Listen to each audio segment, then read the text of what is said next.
Está por terminar el mes de la concienciación acerca de la agresión sexual y me encuentro acompañada con expertas del Centro de Respuesta a la Crisis de Durham, con quienes iniciamos o abrimos el mes de la concienciación con una conversación muy interesante acerca de las señales que dan nuestros hijos, los adolescentes, incluso los adultos, cuando han sido víctimas de agresión sexual.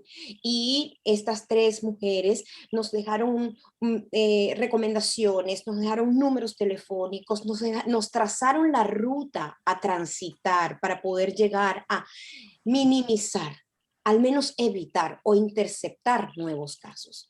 Pero hoy estamos aquí lamentando que Carolina del Norte fue escenario de un hecho muy lamentable a mediados del mes, porque al pastor Oscar Vera Jiménez se le imputan, se le acusan de 10 cargos de secuestro en primer grado, 10 cargos de libertades indecentes con un niño, 9 cargos de agresión sexual y 5 cargos de delito sexual legal con un niño.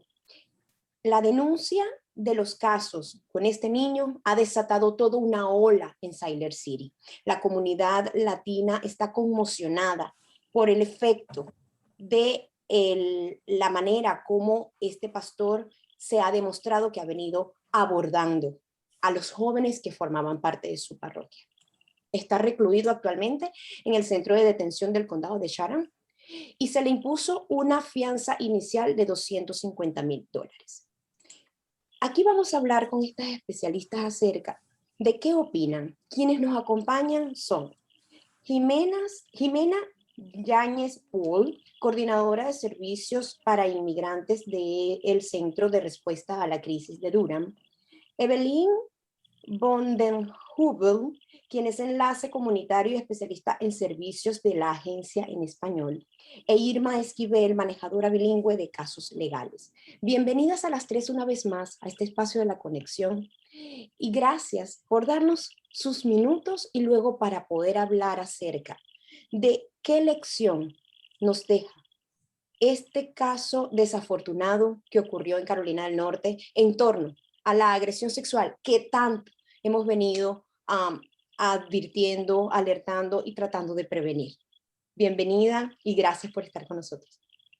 Gracias a ti nuevamente, Corín, por invitarnos. Para nosotros es un agrado de poder compartir esto, tener esta plática y poder informar a nuestra comunidad, que es lo que más nos interesa. Así es. Muchas gracias, Corín, por el interés en poder hacer llegar este mensaje en el cual hemos venido trabajando todo este mes, que es de prevención del abuso sexual. Irma, ¿quieres decir algo? Sí, muchas gracias por tenernos de vuelta. Qué bueno. No, para nosotros siempre será un placer. Bueno, pasó lo que temíamos y hay posibilidad, de acuerdo a las investigaciones desarrolladas por la policía del condado, de que existan o que se registren nuevos casos conforme las investigaciones vayan creciendo. Jimena, ¿qué lección nos deja este escándalo que nos ha tenido muy preocupados a toda la comunidad hispana durante los últimos días? Bueno, es muy triste, ¿no es cierto? Y me imagino el dolor de todas estas familias que han estado involucradas en esta situación, esos niños jóvenes, ¿no es cierto?, que también están envueltos. Lo más importante aquí es denunciar. Yo creo que ahí si hay nuevos casos, por favor que los padres se sientan con la seguridad de que ellos no les va a pasar nada. Por favor, denuncien, acérquense a las agencias, la agencia que, ¿no es cierto?, que les corresponde en su área, y empiecen a ayudar a la policía, porque mientras más casos existan van a poder poner más cargos en contra de esta persona. Entonces va a ser un juicio mucho más fuerte y por supuesto va a tener un resultado, un final mucho mejor para las familias. Y lo positivo que se puede ver de esto, ¿no es cierto?, es que se denunció y se paró. porque quizás cuántos niños o niñas vendrían después, ¿no es cierto?, si no se hubiera denunciado, no hubiera salido a la luz pública este caso. Entonces, por favor, los padres que nos pueden llamar a nosotros, pues si tienen cualquier consulta, por favor, está nuestra línea de español 919-519-3735, aunque no es nuestro condado, pero podemos orientarles, darles las respuestas a veces, ¿no es cierto?, que están buscando qué hago, cuál es el siguiente paso, qué me va a pasar, ¿me entiendes? Al menos poder orientar, que yo creo que es muy importante sentir ese apoyo. Aquí hay que apoyarse, hay que buscar los recursos y hay que trabajar en conjunto. Evelyn, ¿hay miedo en madres hispanas, de acuerdo a la experiencia que ustedes han tenido, madres y padres hispanos, a denunciar este tipo de agresión sexual? ¿Hay muchos factores que hacen que ciertos padres no denuncian? Por supuesto. Hay 3 factores importantes en los cuales hemos visto que detiene que una familia pueda hacer la denuncia. El principal es el que lamentablemente tiene nuestra comunidad: el miedo a la policía, el miedo a la deportación. Nadie estaría en riesgo de ser deportado por denunciar un caso de abuso sexual. El segundo es la barrera del idioma. Ante esta crisis, ante esta situación que ya trae muchas emociones, mucho dolor, pero no hablo el idioma inglés. ¿A dónde voy? ¿Qué hago? Bueno, existen agencias como la nuestra que proveen servicio bilingüe totalmente en español para ayudar a padres y cuidadores de niños a poder poner estas denuncias, y brindamos el acompañamiento debido para poderlo hacer de una manera correcta. Y la tercera, el miedo y la vergüenza. Voy juzgada, van a decir que fue mi culpa. Al primero que van a poner el dedo de acusación va a ser a mí. Nuestra comunidad, lamentablemente, no hablamos de estos temas porque no nos enseñaron a hablar de ellos. En este país hay muchos años que se lleva hablando acerca del abuso sexual, pero no fue hasta los más recientes años que vimos un gran movimiento como el movimiento Me Too, que sacó a flote una cantidad de abusos que se llevan a cabo en varias esferas de la sociedad.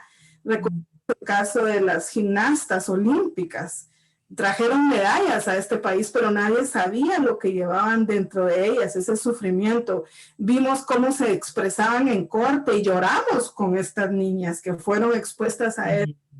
Entonces, esos son los 3 factores que podrían hacer que alguien no quiera denunciar, pero para los 3 existe el acompañamiento debido, tanto legal, cultural, como de idioma, para poder denunciar una situación como esta.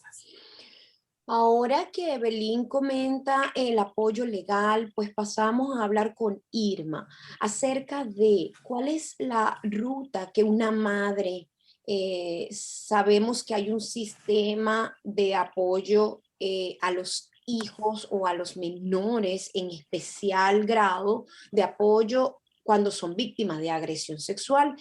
Entonces, ¿cuáles son los pasos que deben seguir desde la perspectiva legal para poder denunciarlo y sentirse que el proceso ya arrancó? Sí, claro que sí. Lo primero que quiero decir es que es muy importante que los padres apoyen a sus hijos cuando esto pasa, porque puede ser una cosa muy espantosa para una persona menor de edad. Entonces, como pueden empezar el proceso, pueden hacer un reporte a la policía. Ya después de ese reporte a la policía empieza una investigación, y como en esta situación cuando hubo varios casos de menores siendo abusados sexualmente, también puede empezar así: una persona hace un reporte, otra persona hace reporte, que así pasa todo, el caso donde una persona puede tener cargos múltiples contra ellos. Pero si empieza el reporte de la policía, luego ese reporte de la policía empieza una investigación, luego ahí ya pueden encontrar si hay evidencia para ponerle cargos a la otra persona. Ujú. Sí, como acaba de justamente decir Evelyn, no sentir el miedo de ser deportado. Yo creo que ese ha sido Mm, un punto neurálgico que acaba de compartir con nosotros Evelyn. Usted no va a ser bajo ninguna circunstancia sacado del país si usted mm, denuncia que algún miembro de su familia o usted ha sido víctima de agresión sexual. Eso es importantísimo que hagamos el énfasis. Y Ujú. Jimena, si ustedes manejan estadísticas de casos de acoso sexual en el estado de Carolina del Norte o al menos en Durham. Así específico por condado, no, generalmente es como estos números nacionales. Eh, por ejemplo, los números son una de cada 4 niñas sería abusada antes de cumplir los 18 años acá en Estados Unidos y uno de cada 6 varones. Entonces esos son números muy altos que lamentablemente es una realidad que tenemos que poner el ojo, con quién dejamos a los niños, quiénes son las personas que van a estar a cargo cuando los padres están trabajando. Eso es muy importante. Investiguen, pregunten, pidan referencias de quizás esta persona cuidó a otros niños, a ver si podemos hablar quizás con otra madre, te cuidó a tus niños, ¿cómo fue? ¿Tuviste algún problema? Hay que desconfiar. Lamentablemente esto, como decíamos, se puede prevenir. Si realmente quizás buscamos la información, nos ponemos un poquito más desconfiados, es muy triste de repente vivir con esta desconfianza, pero Ujú. son niños, ellos no se pueden a veces defender por sí mismos, ¿me entienden? Entonces, y escuchemos a los niños, escuchémoslos cuando nos dicen, no quiero ir ahí, ya no me gusta, no lo paso bien, ya vemos que hay un rechazo, que hay dolores de estómago, que se pone nervioso, que, que hay conductas diferentes. Nosotros hablamos la vez anterior cuando nos juntamos de algunas señales. Por favor, póngale atención a esas señales, no porque, ay, no, que ya empezó con sus exageraciones, como que siempre lo tratamos de minimizar, como que no importa, no, escuchemos, por algo este niño, esta niña está teniendo esas conductas y creamos, porque a veces también no, ¿para qué estás inventando eso? Imagínense un niño empieza a hablar esto y le dice, ay, ¿para qué inventas eso de esta persona? Son puras mentiras. Ya ese niño, esa niña quedó con que, pucha, estoy diciendo esto, ni mis padres me creen, ¿quién me va a creer? Ujú. Entonces, por favor, eso es muy, muy importante. Escuchemos a los niños o a los jóvenes o a un adulto. Esto también le sucede a adultos. Y sobre Adultos todo lo que también han tú sido acabas, abusados a veces por miembros de instituciones, de grupos, ya sea de fútbol, como decía también, olímpicos, etcétera. A veces son personas adultas también. Entonces, escuchemos y apoyemos, no juzguemos. No que fue tu culpa porque fuiste a tal lugar, que fue tu culpa porque no te fijaste, no cuidaste a tus hijos. Nadie esto lo va a hacer con intención de querer que a un hijo o a un familiar lo abuse. Nadie va a querer eso.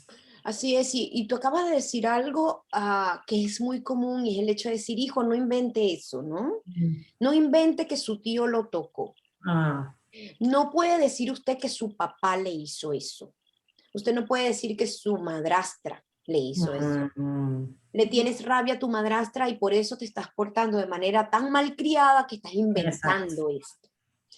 Entonces, gracias por esta reflexión y le pregunto a Evelyn, cuando es muy común que nosotros tratemos de minimizar esto que nos están diciendo nuestros hijos, sobre todo si la denuncia de lo que está diciendo nuestros hijos tiene que ver con un miembro de la familia muy cercano. Mm, Es muy común. Claro, eh, puede ser muy común.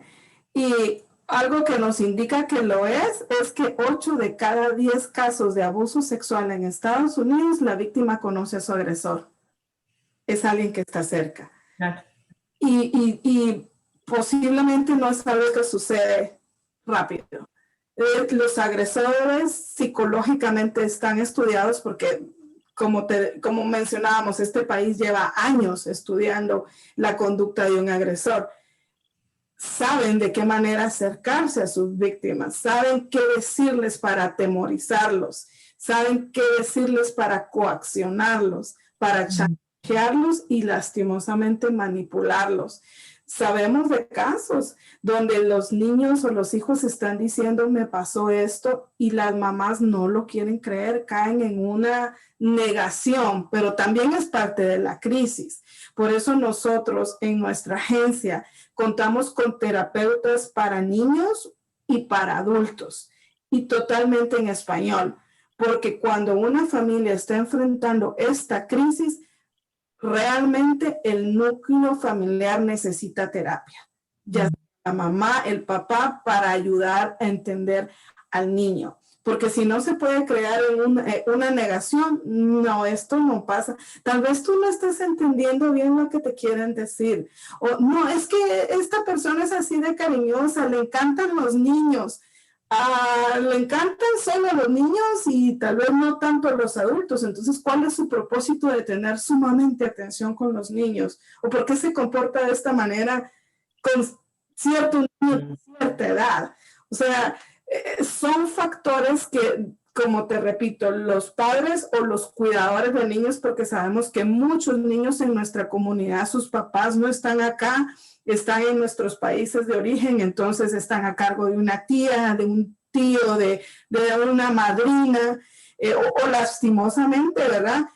Ha fallecido sus padres. Sabemos que esta pandemia nos ha tocado fuertísimo como comunidad latina.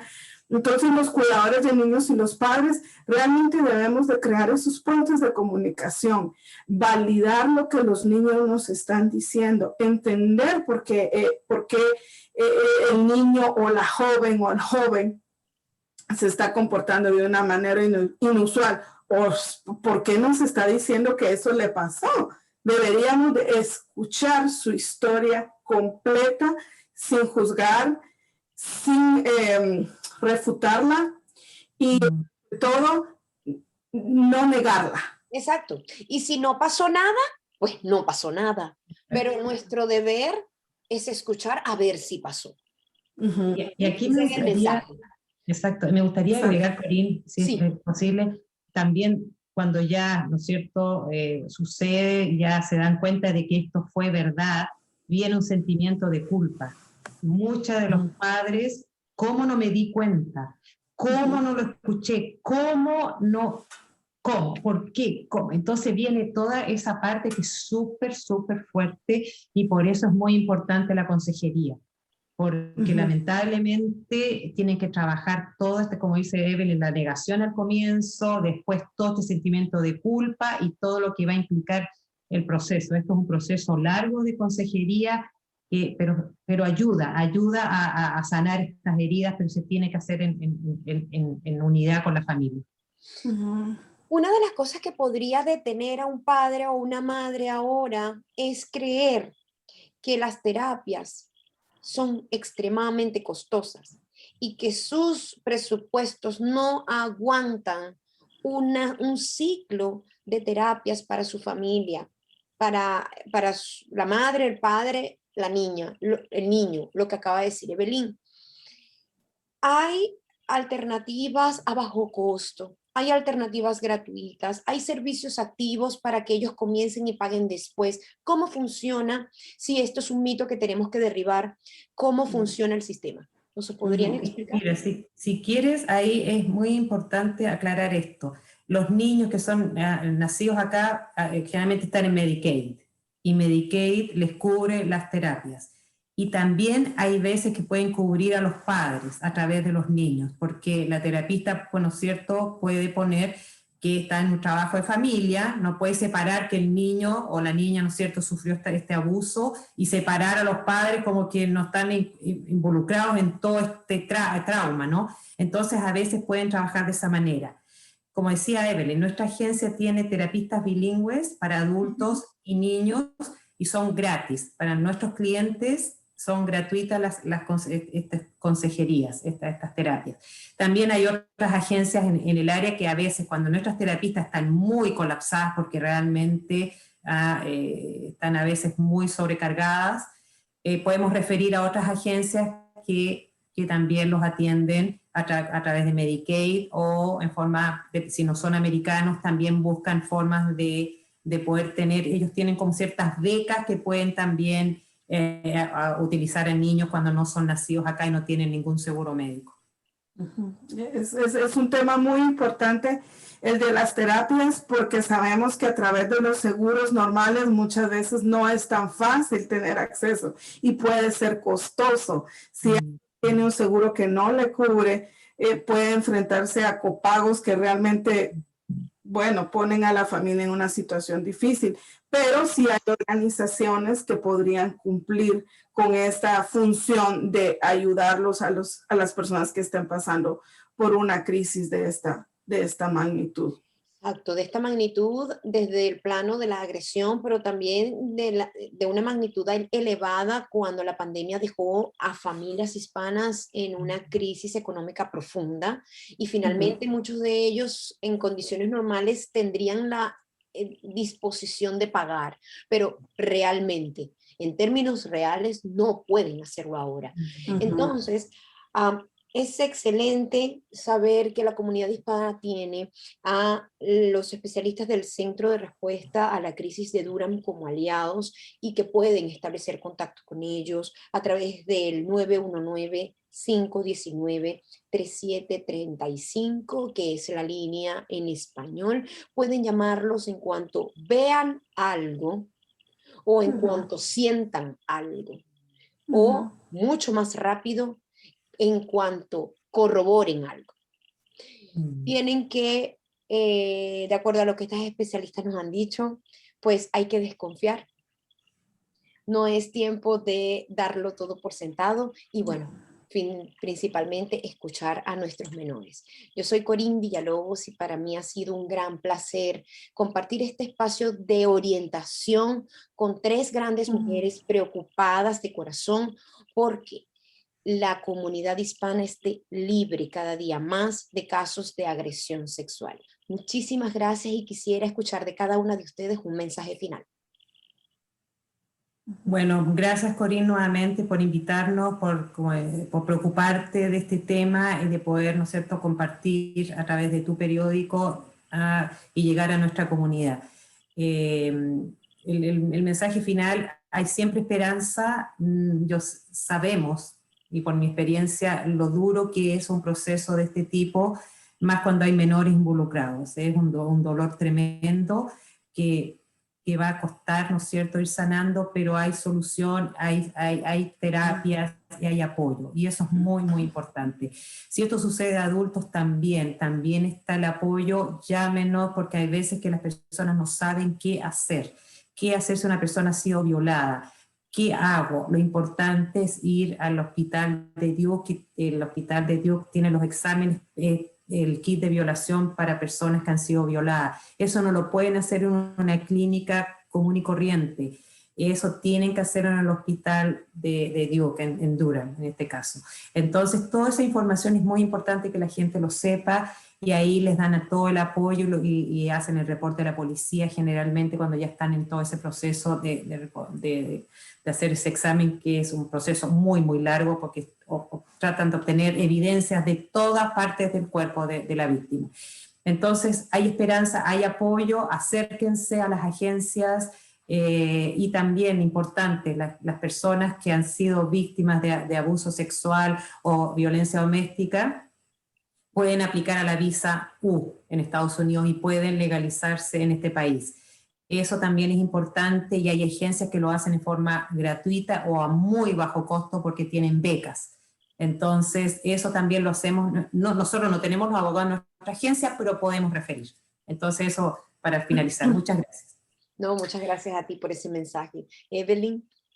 Pues hacer un llamado a la comunidad, agradecer a la conexión que pone estos temas sobre la mesa. No debemos de dejar de que estos temas queden ahí. Tenemos que seguir la conversación, medios como ustedes que llegan a la comunidad, a las familias que están siendo afectadas, son socios estratégicos en el combate a esto. Sabemos que hay familias que están sufriendo. no sufran en silencio, por favor. El silencio puede llegar a ser dañino. Busquen ayuda. Cada condado de los Estados Unidos, cada condado de este estado tiene una agencia que puede ayudarles cuando se está pasando por una situación de abuso sexual. Hay recursos disponibles. El miedo a veces paraliza, pero también el miedo puede llegar a poner más en peligro a una familia. Rompamos el círculo, que no se repita. Y estamos aquí para ayudarles, estamos aquí para brindarles ese apoyo y ese acompañamiento. Conocemos los recursos y queremos que por favor se dirijan a nosotros y brindarles esa ayuda que sabemos muchas familias están necesitando. Gracias. Irma. Sí, claro que sí. Tengo unos cuantos puntos de que quiero hablar. Cuando yo sé que muchos de la comunidad hispana no tienen miedo o no quieren hacer un reporte a la policía por su estatus legal aquí. Cuando alguien hace un reporte a la policía, no te deben de preguntar tu estatus legal. Entonces, le quiero decir eso a la comunidad. También, si tú no tienes un estatus legal aquí y haces un reporte a la policía, no te vas a meter en ningún problema, porque tú eres una víctima de este crimen. Otra cosa que sí quiero tocar un poco, vamos a decir que una persona hace un reporte a la policía y mientras empieza toda esa investigación, a ver si le pueden poner cargos a la otra persona, para tener un poco más de protección, tú puedes agarrar una orden de restricción contra esa persona, que sea un tío, una tía, un papá, una mamá, o un extraño que sea tu vecino, algo así. Así ya tendrás un poco más de protección. Vamos a decir que estés recibiendo amenazas, que porque hiciste este reporte a la policía. Esto también, esta orden de restricción también te da un poco más de protección ya para cuando se empiece todo este caso. Otra cosa que sí, cuando haces una orden de restricción, lo único que necesitas es el nombre de la otra persona y una dirección donde viven, donde trabajan, algo así. Es lo único que necesitas, el nombre completo de la persona y una dirección donde le pueden entregar los papeles a esa persona. También me gustaría dejar nuestro número de nuestra oficina donde yo trabajo. Hay 3 o 4 más personas que son bilingües que también le podemos, no somos abogados, pero sí podemos ayudarles a manejar este caso legal a ellos. Y ese número es 919-450-8970. Y este teléfono, número de teléfono está disponible el lunes a viernes desde las 8:30 de la mañana hasta las 5 de la tarde. Pues ahí lo tienen, es el 919-450-8970 de lunes a viernes. Repite el horario, de 8 a 4 de la tarde. 8:30 de la mañana hasta las 5 de la tarde. Hasta las 5 de la tarde. Así que ya tienen ese número también de contacto. Y pues una de las campañas que va a terminar el mes de la concienciación, pero la conexión sigue conectada con su comunidad, y nosotros durante los primeros días del mes de mayo vamos a compartir con nuestras familias un mensaje acerca de la importancia de hablarle a nuestros hijos sobre sus partes íntimas con su nombre correcto, y que todo lo que tape tu traje de baño solamente lo puedes tocar tú, y nadie puede tocar todo lo que tape tu traje de baño, por un lado. Y por otro, tienes el derecho a decir que no. Siempre tienes el derecho a decir que no. Así que se te respete, y que se te respete ese no. Exacto, y que se te respete ese no. Y los padres somos los principales garantes de que ese no sea una voz fuerte, que tenga el lugar, el sitio en la familia que debe tener. Muchísimas gracias a las 3 una vez más. Qué bueno poder cerrar el mes a pesar de la mala noticia, el trago amargo que todavía tenemos como comunidad, pero es bueno cerrar el mes de la concienciación sobre la agresión sexual con ustedes 3 para que nos comenten, nos dejen todo este libro de opciones, este libro de consejos, de sugerencias y recomendaciones. Se les agradece de corazón. Mi nombre es Corín Villalobos, ha sido un placer tenerlas acá, y si ustedes quieren ver este video y compartirlo, solo busquen nuestro canal YouTube, nos consiguen como La Conexión USA. pulsen la campanita para que cada vez que nosotros queramos compartir con ustedes un video, les llegue una notificación. También va a estar en todas nuestras redes sociales y en el periódico impreso que distribuiremos a partir de este miércoles. Muchísimas gracias a las tres y feliz día. Muchas Gracias. gracias.